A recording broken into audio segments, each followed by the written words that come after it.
Hello and welcome to Rebel Unicorn Crafts. Today we're going to be painting some beautiful aspen tree trunks, and they're so simple that I actually need you to put your brush down.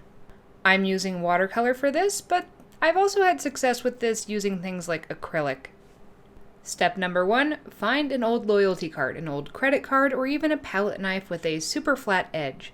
Step 2, mix up a dark watercolor. Here I'm using kind of a Payne's Gray type color. Step 3, we're going to dip that card into that so that we get quite a bit loaded onto the edge. Then we're going to place it on our page and drag it up and down.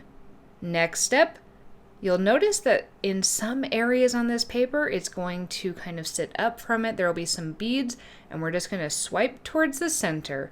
Then you're going to repeat that same step by dipping that card into some of that black color or dark color that you're using, and do it from the opposite side, again swiping towards the center. If you're working on multiple tree trunks, remember to vary the width of these to give them a little bit of a natural look, because trees in a forest are different sizes and ages.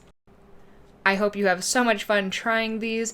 Do you have any other unconventional tools you use for watercolor? Let me know in the comments below. If you want to see more testing videos where I test out different variables for fluid painting, want to see any watercolor tutorials, or some other art supply testing, subscribe to my channel. Or if you just want to see some of the art that I create, it's really varied. You can follow me either at Lacey Walker Art or at Rebel Unicorn Crafts on Instagram, or Rebel Unicorn Crafts on TikTok, where I make some funny videos as well as some tool talk videos. And I hope that you have a magically creative day.